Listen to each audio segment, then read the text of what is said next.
Yo, it is about 7 o'clock in the morning and we are at our desk. Today's gonna be a pretty long day. We got a couple meetings to do later in the day, thank God. And really all my time right now is gonna be put towards onboarding, like our onboarding process.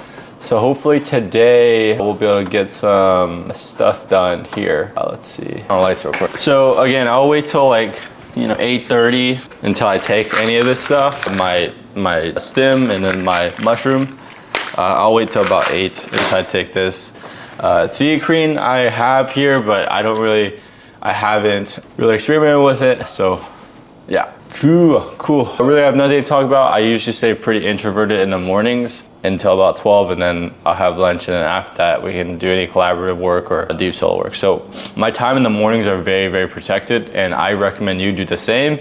It's like those hours, no meetings, no, notifications absolutely off unless it's absolutely important. So I just save this stuff for stuff I need to do that requires solo. And then after 1, it's either meetings or it's collaborative work, meaning I have to be collaborating with someone else. Which I mean is all the time, but more so like I have to be on meetings with them to take down projects. So I'll see you guys later.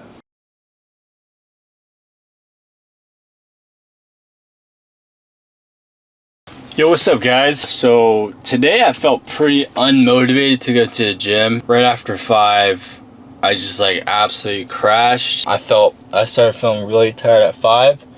Now, the reason why, I have no idea. Like, I feel tired now, and the David Goggins motherfuckers would be like, just go to the gym and get it done. And I could, but is it really worth it? Not really. I can, I just pumped out like 100 push-ups, but I was hoping to do like 250, but I could still do it. But man, I just like that motivation for working out is not there right now. As far as working goes, yeah, but working out, not really. One, because I honestly really want to either have my own home workout place, which would take a bit to actually like have, or to get back my membership with the nice club I was at, which is still in dispute. I should know within the next week or two whether I'm actually joining back there or not. If not, I may just join a different gym. But honestly, any other gym, I've looked at all the options. All of them are just too far out, man. And usually I'll go in like 6 p.m. traffic.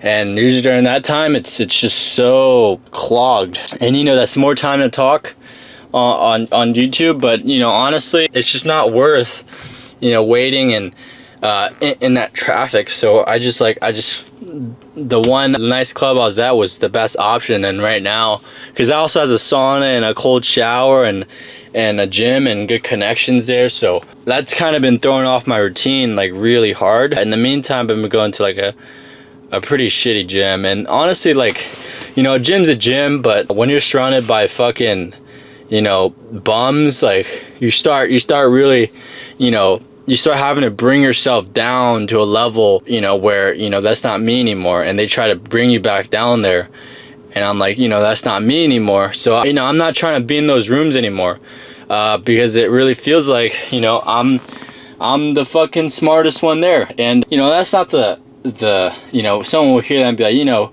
who the fuck do you think you are? And that's not what I'm trying to, my point with that is like, I want to be in rooms and areas where I'm actually not the smartest. I'm actually probably the dumbest person there. And places like that, man, it's just like there's no place for motivation. It's either like there's this fucking crazy people there, or there's these like people who spend like 3 hours at the gym, and like and then there's like guys pumped on steroids, and it's like that's in every gym.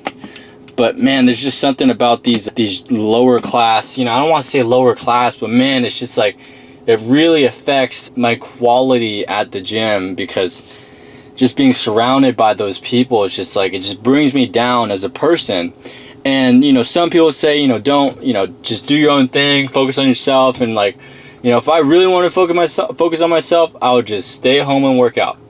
And sometimes I just want to be around high performers, bro. I just want to be around high performers. And maybe it's just something I got to get over with myself. I got to be with, because like if I'm going to go there work out, I'm going to be with people that work out. And like, it's a whole game. I mean, I just wish I had a lot of this conversation could probably be taken out of context. But honestly, I don't know. I just want to go back to the nicer club I was at, or just have my own home gym. If I want to have my own home gym, I got to get a couple sets of barbells or dumbbells, I mean, and then a sauna. I really want a sauna. A sauna has been unlocked for me to be able to just recover so much better. My sleep doesn't really improve that much. With the sauna, I would say, you know, more or less the same, but as far as like recovering and being able to push hard at the gym, I would say much higher, because I'm able to recover so much faster and better, and I'm able to next day push way harder than I usually am, because I'm not as exhausted. I'm able to recover a lot better because my sleep, you know, is better, not due to the sauna, but just due to being able to recover a lot easier and cool down after the gym. But yeah, I really want a sauna. Hopefully, you know, it's in my favor, and God does whatever he needs to do, you know, just following God's plan and that. So also that leads me to talk about faith in entrepreneurship. I'm not really a Christian, so to say. I'm more so like, I believe in God. I believe there's a higher kind of power. Now, am I super, you know, like religious about it? No. But do I believe that there's something out there and someone or whatever, you know, it is? I think there is for sure something out there. I one for sure know that there is, you know, that gut feeling you have. It's like, hey, you should probably do that, or like, hey, you probably shouldn't do that, or you should probably do this. It's like that gut. I have a lot, and there will be some cases where I actually have like a false gut. I don't know, gut feeling, and it's not, I guess, that voice. The voice is like a lot of times overlooked, and when it is overlooked, I go down the wrong path. I don't know if I'm explaining it real well, but sometimes I'll create these, like, not intentionally, but I'll think that's the voice from the higher power, but it really is just my own thoughts trying to create a reality. But there will be a lot of times where the gut, it would be like an actual, you know, whether it's like an actual spirit voice, you know, power, interdimensional being, you know, I don't know what the hell it is, but a lot of times I overlook it. And when I do overlook those specific gut feelings, I end up going down the wrong path every single time. It would just be like this little voice. I don't know how to explain it. It's like, and I'm a very, you know, skeptical person. I like to ask a lot of questions. I usually don't believe in supernatural stuff. I used to, but then I realized it was all really bullshit. But now, you know, I'm just observing, you know, my reality and what I kind of observe. And this is what I observe. I see that when I don't follow the gut, quote unquote, the voice, and the voice is usually overlooked in the meaning of like, it's in the moment it's insignificant to the point where it's like, you know, whatever.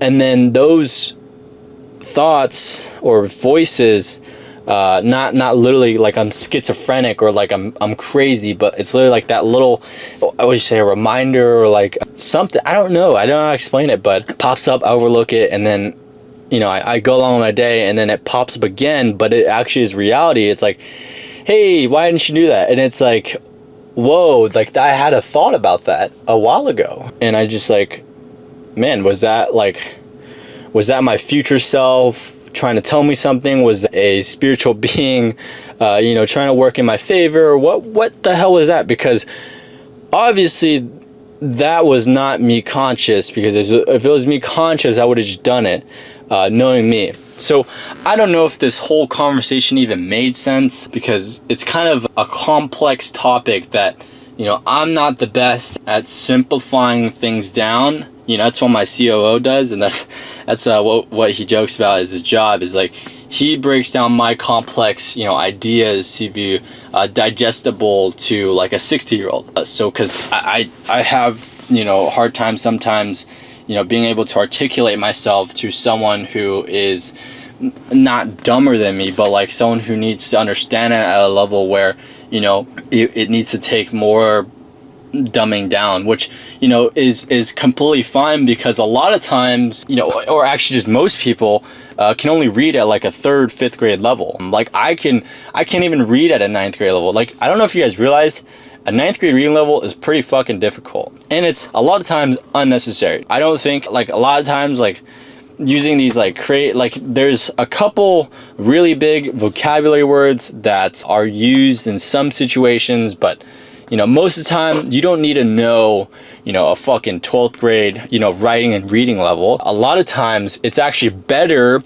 if you know 5th grade reading level really good, because a lot of times that's actually what increases or decreases lead costs, because a lot of people, like, it'll service a much larger audience group, because most people don't understand that language level. And it's a little tweak in marketing that you can use. It's like, I see ads, they have all these, like, I'm not saying I'm like, okay, I'm saying I'm stupid, but I'm saying, like, these guys are using these such big, humongous words that, I know wouldn't make sense to a lot of people, or like people would know the word, like know the general direction of the meaning of the word, but wouldn't know, what context it's actually used in, or like, what are the specifics of, like, why did they use this word? It's like they just use a word that is just overly complicated, in the sense that it would serve a greater purpose if they just dumbed it down like a couple reading levels. So this is the reality of an entrepreneur. I have met a lot of the entrepreneurship people in my space, or just the successful people, and a lot of times they aren't very intelligent people. There is some, obviously, people that are intelligent, but most of the guys aren't very, like, you wouldn't say, like, high IQ people. They have, obviously not dumb as rocks. Some of them are, you see them now, but they're not dumb as rocks, but they're also not like super geniuses. They're just people who really understand more so EQ than IQ. They have more EQ than IQ. And then if you have both and you're great, okay, here's the most dangerous formula. You have an exceptional EQ, you have an exceptional IQ, and you're an exceptional executioner. That is so dangerous. Also, there's a huge disadvantage to that sometimes, is because with those people, so with those people, if they're not a great executioner, they can actually fall under the analysis paralysis and wanting being a perfectionist and stuff like that. There's a difference between being a perfectionist and being someone who just wants it done right. Like, someone who's a perfectionist, more in the sense of someone who wants to prepare and make sure it's all perfect, rather than someone who does the thing, keeps doing it over and over and over again to make sure it meets up to a standard. And a lot of times, people will call me a perfectionist, and sometimes I'll get comments saying, you're doing too much, or you're too picky, and bro, I just want it my way and my standard. Why do you have to bring me down like that? I want it at the standard I want it, and what's the problem with that? There's no problem with wanting something at your standard if you deserve it. Now, if you don't, that just makes you an entitled bastard. But for someone let's say, for example, Jackie Chan, he was someone who, was a really great person. However, the people who said who've worked with him, it was really difficult working with him, not in the sense of people hated working with him, but it was in the sense of people, they had to redo, until Jackie thought it was perfect in his eyes. And he would be frustrated when it doesn't. And that was an eye-opener, because, it, even at the level he's at, even with the amount of reps he's had in the music, or not the music industry, the movie industry, he strives for such a level of standard that even, again, his crewmates, his people work with at the movie sets are still hey, Jackie is a very difficult man to work with, but, that's what has created the, Oscar winning movies, award winning movies. And that's why he's so famous, and that's why he's a world star, is because he has such a high level of standard for himself and for the shit he puts out. And that is exactly what I feel. I feel like any product release I put out, anything we put out, has to be so up to standard.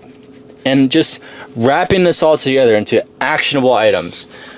So today I had a call with my executive coach at SaaS Academy. Her name is Tracy. She's very knowledgeable. I'm actually, pretty excited. I usually have very, very high standards, and she definitely made those standards. So we got on an annual vision call this Thursday. We have a strategic planning call. I'm gonna see how they do stuff, and more importantly, I'm gonna continue working on playbooks. Specifically more so product update playbooks. So how we release product updates externally and internally, how they're labeled, how they're sent, a formal way to do it, and then all that stuff. So really, I work very much in the product side of things, customer support, all that, pretty much all hats right now, which Tracy, we're gonna get situated together, and then our COOs on these calls, Ethan, and I really want to make sure I'm delegating things correctly. And what really was clear on the call was making sure that proper SOPs and playbooks were in place so that people can be there and do the thing without you having to be there. So it's really important, to get SOPs done and playbooks. So I already got all the system SOPs done, the help docs there. Now I need to work on product development SOPs to make sure that is absolutely bulletproof, as well as the onboarding process V3. So making sure that right now we map the entire process of onboarding from A to Z. We're developing a front end, a self-guided onboarding kind of process. So that's really exciting. That's something we're building in right now, that we're working on, that I'm super excited about. I'm putting all my time towards there. Also, just as a note, I'm hiring someone for product right now, another person for product, and so I need to get on a meeting with our newest team member to get us situated, all the things. But as far as new product person, we actually had a candidate that we did reject, unfortunately. However, we have a project that she actually specializes in somewhat, and we're giving that project to her, as far as hey, let's just see how you perform before we make any final decision with you, or just in the future we're able to make a better, more rationalized decision. Because if someone has done a project already, then you'll know hey, this is his capabilities, this is how they communicate with project details, and this is how they do all this stuff. So doing a project, so here's my hiring process and all that. So what you do is you make sure that, one, you have a job post. Make sure you have a good description, make sure you label out the salary in there, all that stuff. Now, what's really important is that you want to make sure, the first thing is that they can follow fucking instructions, okay? If they can't follow the first step of following instructions, they shouldn't even make it to the interview and waste your time. So what you should do is tell them, hey, send your resume to this specific email and CC this person. If they don't send the resume and CC the person, then they did not follow instructions correctly. You also see how they presented the email. Does it look copy and paste? Does it look like they actually reviewed the job description? Okay, you want to make sure you're really looking for these small things. Do they have an email signature? It's really important, because it shows how committed they are to their actual own personal brand, or just their brand in general, and how committed they are, and how how much they want it. So really, after that point, you ask them, hey, send a video on why you would be a good fit for this position at this company. They send the video, and you're looking for how long the video is. Are they recording on their phone? Do they have good English? Do they look like they're reading off a script, a teleprompter? Do they articulate their thoughts well? This allows you to be able to see, how they would communicate, roughly within the workspace, and also, what communicating like them would be like. So before you getting on an interview with them, which, takes scheduling, which takes time, showing up to the meeting, and then if you find out they're a bad candidate, now you wasted both of your time. So that's why I really intro Loom videos, and if they don't know how to use a Loom, like use Loom, if you don't know how to use Loom, even if you've never used it before, if you're asking me what a Loom is, I'm not going to take you as far as the job goes, okay? That's an automatic rejection. Let's say they make it past the Loom intro part. Next part is scheduling the thing. So throughout this whole process, we're seeing how easy is it to communicate with them? Are they responding quickly? Are they responding, is it taking fucking days to get back a response?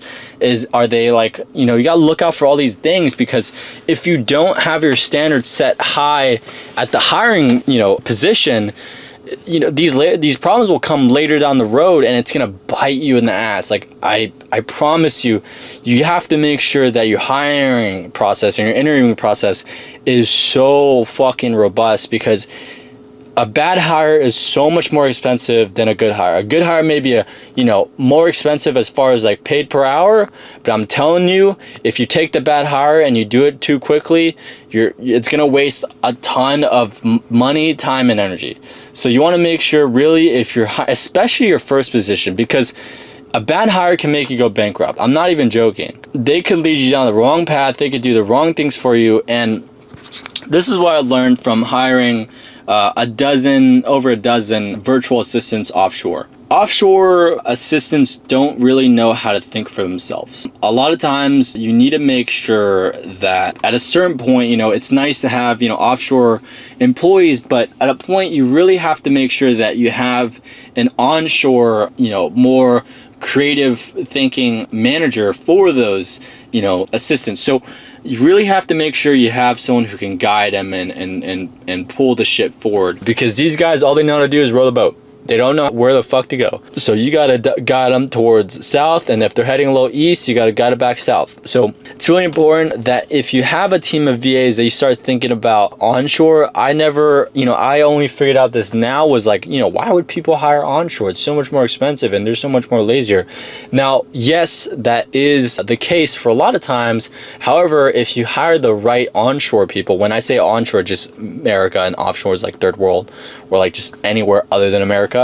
But yeah, so onshore would be like, you have to really find someone that is able to lead and is able to creatively think and solve problems. That's really the most two important roles as far as onshore employees, which is why that's my hypothesis. So that's that as far as hiring goes. So just wrapping this all together, making sure your hiring process and your interviewing process is so like, start hiring out from a month from now.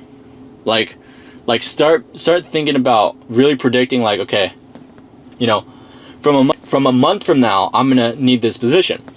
Like, you strategically plan, and like, okay, from a month from now, so now that gives you a month of space to be able to find that absolute rock star.